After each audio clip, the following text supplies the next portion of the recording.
the President of Ghana, Excellency the Prime Minister of Grenada, ministers, central bank governors, distinguished guests, ladies and gentlemen, very good afternoon, and all protocols observed. I'm delighted to be here at Accra for the 3i Africa Summit 2024. It is fitting that we are holding this summit in Ghana, the first country in Africa where the entire population is able to access and receive payments through their mobile phones. Africa is at the cusp of a FinTech revolution that will transform the lives of hundreds of millions of people. It was Africa which pioneered the use of mobile money, the hugely successful M-Pesa. According to the World Bank, Africa leads the world with the largest number of mobile money accounts. A mobile money account allows anyone with a cell phone to transfer, store, and request money directly from their device without a traditional bank account. This is a powerful demonstration of financial inclusion. The key enablers for leveraging digital technologies are in place. 4 out of 5 persons in Africa uses a mobile phone. Nearly 1 out of 2 has access to the internet. Governments in Africa are prioritizing digitalization and financial inclusion through regulatory sandboxes and innovation offices.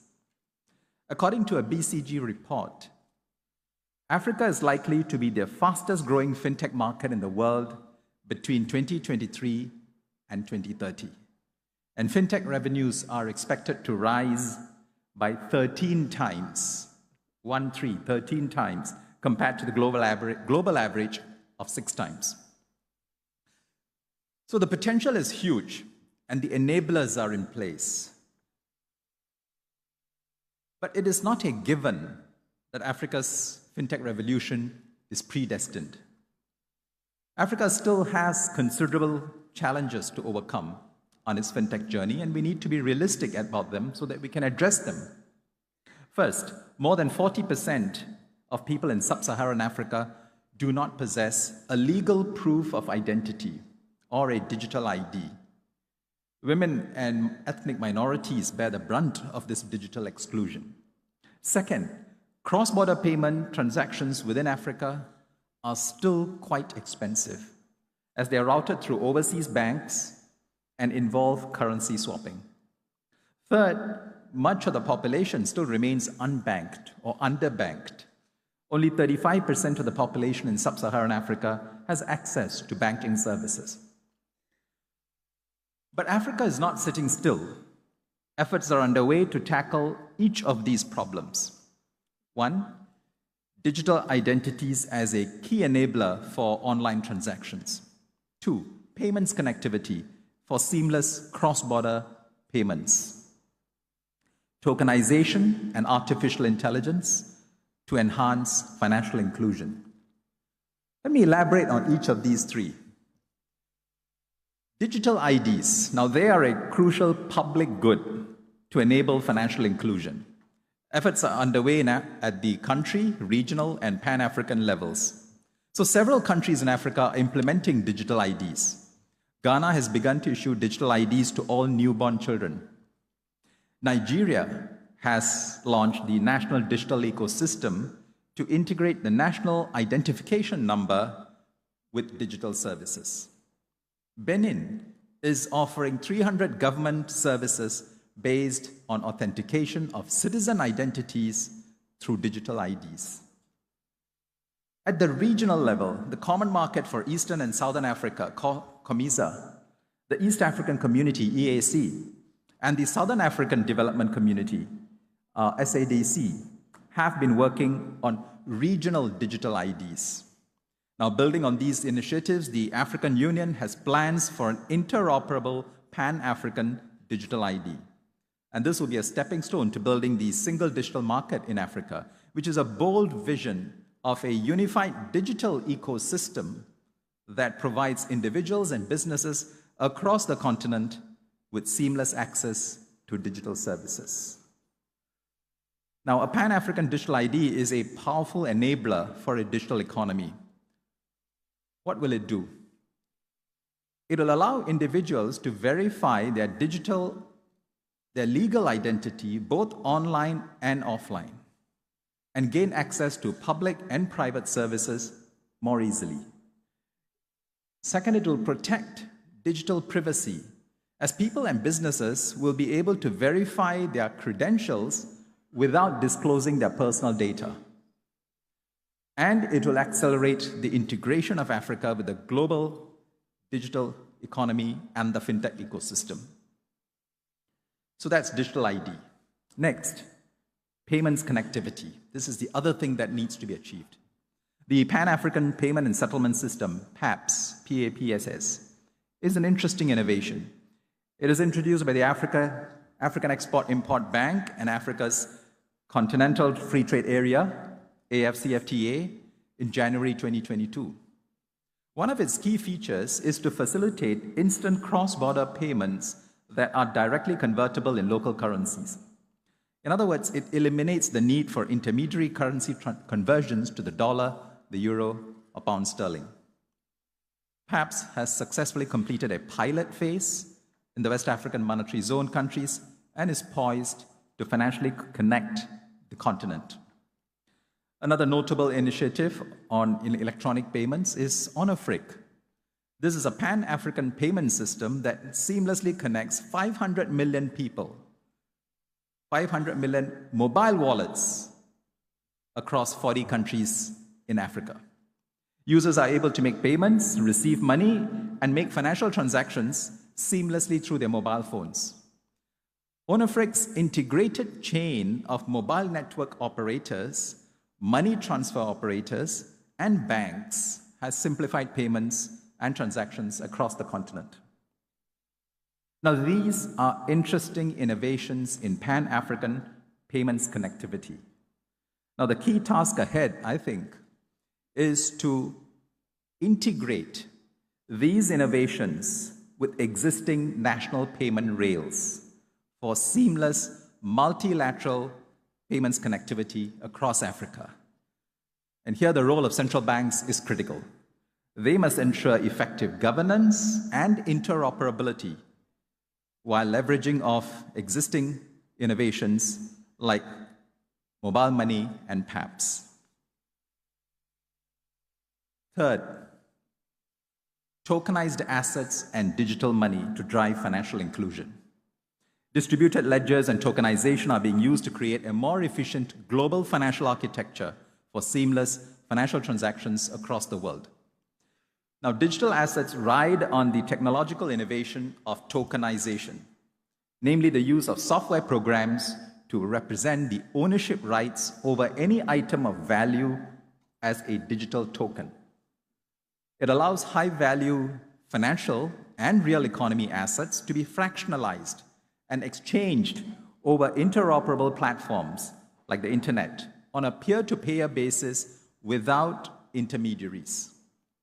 It also enables a simultaneous exchange of two assets in real time. Tokenization has relevance to Africa. It offers a means to convert illiquid physical assets like land, minerals, and agricultural produce into digital tokens to enable fractional ownership of these resources. It can also help expand financing small and medium enterprises with funds raised from investors who can get tokenized assets. Now, these assets can then in turn be traded on emerging digital asset exchanges. Now, there are interesting and inspiring examples of tokenization in Africa, which have enhanced financial inclusion. Let me just cite a couple of them that I came across. In Kenya, African Digital Assets, a real estate developer, is tokenizing a shopping mall in Nairobi, giving smaller investors access to this asset through fractional ownership. In South Africa, Standard Bank Group, an infrastructure development firm, intends to finance renewable energy project through tokenization. Digital money enables the payment, clearing, and settlement of these digital or tokenized assets. And they can do this simultaneously on the same platform. The three viable forms of digital money in terms of stability of value and security of redemption are central bank digital currencies, CBDCs, 2, tokenized bank liabilities, or 3, well-regulated stablecoins. CBDC-based transactions can be used on simple feature phones, thereby helping to accelerate financial inclusion for the unbanked and underbanked. And governments can use CBDCs to distribute welfare payments directly to beneficiaries without en route leakage. Not surprisingly, in Africa, most of the traction in digital money has been in the CBDC space. Nigeria was the second country in the world to roll out a CBDC called e-Naira in October 2021. The South African Central Bank, Reserve Bank, has piloted a wholesale CBDC for interbank transfers between financial institutions. South Africa is also part of a cross-border CBDC pilot project, including the central banks of Australia, Malaysia, and Singapore. And the Bank of Ghana is currently testing a general purpose or retail CBDC. Finally, artificial intelligence. AI is fast emerging as a game changer and disruptor in global FinTech. Major jurisdictions across the world are establishing principles and guidelines for the responsible and safe use of AI. In Africa, AI can potentially help FinTech players, and many of them are harnessing AI. Let me give a few examples. Zande Africa, this is a FinTech company in South Africa, is using AI algorithms to analyze the transaction history and business performance of small and medium enterprises so that they can assess the creditworthiness for making microloans. M-Kopa, which operates across Kenya, Nigeria, and Uganda, is using AI to process over 500 payments per minute. Nokwari in Ghana uses speech recognition AI to help persons who cannot see or read to use banking apps and financial services through spoken commands. And Mipangol in Tanzania helps users manage their personal finances through AI-enabled financial advice. I could go on, there are many examples. Now, many of the key components for a FinTech ecosystem are therefore falling into place in Africa. Mentioned payments connectivity, tokenization, artificial intelligence, digital identities. Now, how can Africa build on these to systematically accelerate the FinTech transformation and integrate with the global FinTech ecosystem? The time is perhaps right for Africa to create a next generation foundational digital public infrastructure architecture, which is consent-based and pan-African in scope. Now, this architecture should rest on 3 pillars, which are key for the ecosystem. 1, a trusted identity infrastructure. 2, interoperable payment system. And 3, verified individual and business data exchanges. Now, this pan-African digital public infrastructure could leverage a range of next-generation components. I think there are 3 enablers for a successful rollout of such a public infrastructure. 1, a unifying policy framework across the continent, within which countries can develop their customized policies while maintaining interoperability. And this is the key balance to strike, to maintain domestic flexibility and customization while ensuring you're interoperable. 2, a transition plan to upgrade the existing DPI implementation programs, because there are already several underway. So you want to build on those to incorporate this new direction of a pan-African infrastructure. And 3, adequate capital from the public and private sources to fund the implementation of this over the next 5 years. This would be an ambitious undertaking.